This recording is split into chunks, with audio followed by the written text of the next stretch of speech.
చందు వాళ్ళ పెద్దనాన్న కూతురు ఇక్కడ ఉన్నారు. వాళ్ళ అక్క చెప్పండి. చెప్పడానికి ఏం లేదు. ఈరోజు మా తమ్ముడిది 10 డేస్. మాకు బాధాకరంగా ఉంది, చెప్పుకోలేని పరిస్థితి. ఆడు ఇలా చేసుకుంటాడని మేము అనుకోలేదు. ఇంక ఏం చెప్పాలో అర్థమవుతలేదు. ఎంతమంది ఉండే మీరు మొత్తం అన్నదమ్ములు? 5 మంది అన్నదమ్ములు. మా డాడీ పెద్ద, మా బాబాయిలు 4. ఇప్పుడు సెకండ్ బాబాయ్ కొడుకు మా తమ్ముడు. మా తమ్ముడికి ఒక అన్న, ఒక చెల్లె. మేము మొత్తం అంతా 5 మంది మా పెద్ద ఫ్యామిలీలో మొత్తం మేము 16 మంది మెంబర్స్. 16 మంది పిల్లలు. అందులో ఇప్పుడు మావాడు మాకు కాకుండా పోయిండు. అది మాకు చాలా బాధాకరంగా ఉంది. అంతే. ఎట్లా ఉండేవాడు చిన్నప్పుడు మీతో? చందు ఎట్లా ఉండేవాడు? ఈ ఏరియా వాళ్ళతో ఎలా ఉండేవాడు? ఏరియా వాళ్ళతోనైతే చాలా వాళ్ళు తెలియని వాళ్ళు లేరు. ఏరియా అంటే రిజ్మెంటల్ బజార్, చందు అంటే ప్రతి ఒక్కరు గుర్తుపడతారు. వాడు మర్యాద కానీ, వాని యాటిట్యూడ్ కానీ అంత బాగుండేది. చిన్న కాడికి పెద్దవాళ్ళ దాకా ఒక మంచి మర్యాదగా మాట్లాడేవాడు. మమ్మల్ని అందరినీ అక్క, అమ్మ, చెల్లెలు ప్రతి ఒక్కరి మీద కూడా అట్లా ర్యాష్గా బిహేవ్ చేసింది మాకు తెలియదు. అంత మంచివాడు, వాడు ఇట్లా చేసుకున్నాడం చాలా బాధ. ధైర్యవంతులు అని చెప్తున్నారు, మరి ఎందుకు ఇంత సూసైడ్ చేసుకునేంత ఎందుకు అంత ఆలోచించకుండా? అంటే పిల్లలు ఉన్నారు, వాళ్ళు ఆలోచించకుండా అది ఎందుకు మాకు కూడా అర్థం కావట్లేదు. వాడు ఎందుకు ఆలోచించలేకపోయిండు? కొంచెం ఆలోచించి నాకు భార్య బిడ్డలు ఉన్నారు అని ఒక్క ఆలోచన వాడికి వచ్చుంటే ఈ పరిస్థితి ఇప్పుడు రాకుండేది.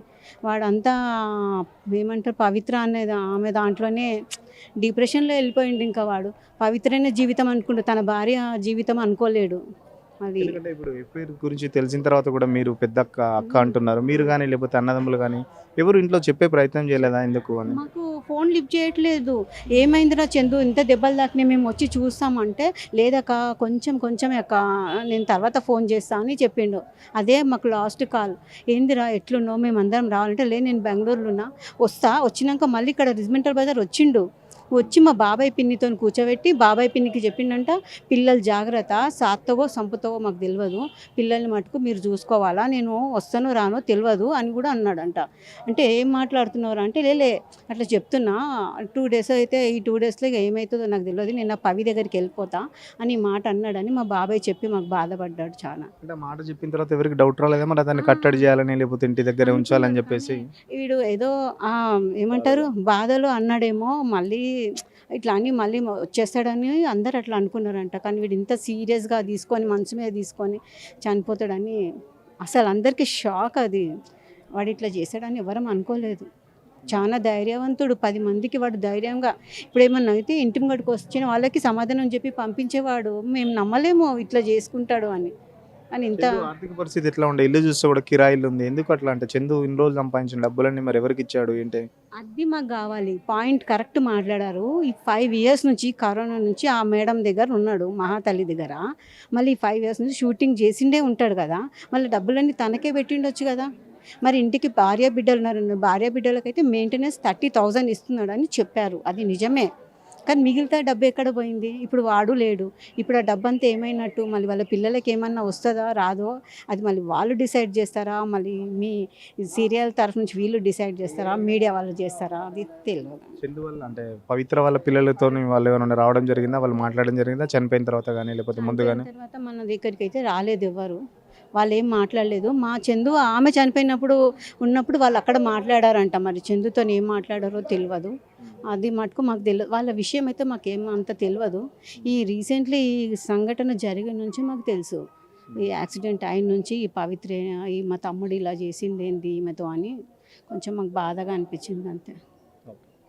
ఆ చందు వాళ్ళ సిస్టర్ శ్రవంతి ఉన్నారు. మేడం చెప్పండి, మీ అన్నయ్య చావు గురించి మీ డాడీ ఒక ఆరోపణ చేస్తున్నారు, హత్య అని చెప్పేసి అంటున్నారు, దానికి సంబంధించి? అంటే ఆయన కాళ్ళకి తాడులు కట్టుకున్నారు కాబట్టి కొంచెం డౌట్ వస్తుంది డాడీకి.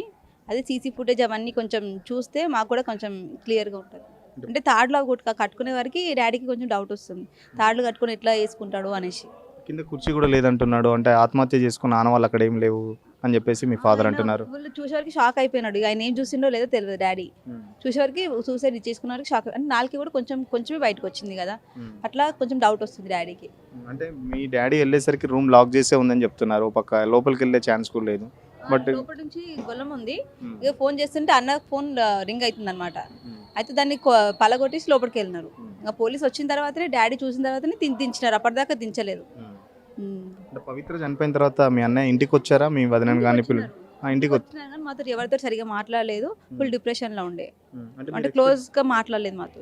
మీరు ఎక్స్పెక్ట్ చేయలేదా అంటే ఇట్లా అవుతుంది అనుకుని మేము అనుకోలేదు అట్లా ఎక్స్పెక్ట్ అవుతుందని. ఆయన అంత పిరికోడు ఏం కాదు, బాగా డేరింగ్ ఉంటాడు, ఇట్లా అందరూ చేసుకోవాలి. అదే అంటున్నారు, మరి ఎందుకు ఇలా జరిగింది అనుకుంటున్నారు? అదే మాకు షాక్ అవుతుంది. ఫ్రెండ్స్కి అయినా ధైర్యం చెప్తాడు, మాకు ధైర్యం చెప్తాడు, ఆయన అట్లా చేసే వరకు మేము షాక్.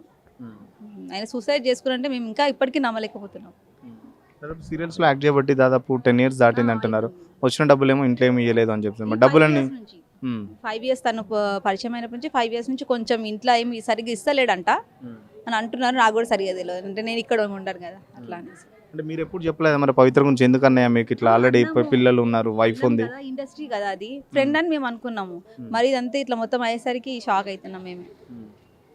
అంతే చెప్పినంతే 5 years నుంచి మాత్రం క్లోజ్గా ఏం లేడు, మామూలుగా హాయ్ బాయ్ అని అంటున్నాడు కానీ 5 years నుంచి ఏమైనా ఫంక్షన్స్ కానీ అటెండ్ అయ్యేవాడా లేకపోతే ఇంట్లో ఏం ఎక్కువ అటెండ్ కాలేదు. మొత్తం పవిత్రతోనే ఉండేవాడు? అంతా మొత్తం అక్కడనే ఫంక్షన్స్కి ఏం అటెండ్ కాలేదు, మాతో ఏం క్లోజ్గా ఏం మాట్లాడకపోతుంది. మేము ఏమైనా మాట్లాడినా అంటుండే, అంత ఏం రెస్పాన్స్ ఎక్కువ ఇవ్వకపోతుండే ఆయన. ఎందుకంటే పవిత్ర మీద అంత అభిమానం అంత ప్రేమ ఎందుకు పెంచుకున్నట్టు? ఒక వైఫ్ ఉండి పిల్లలు మీరు అందరు ఉండగా ఎందుకంటే ఏం జరిగిందంటారు పవిత్ర తనకు మధ్యలో? మేము ఆయన అంత ఫ్రెండ్గా ఆమెకి ఎంతగా అంతగానం నమ్మినాం, మరి మాకు అదే ఇంతగా ఇప్పటికి అర్థం అవ్వట్లేదు.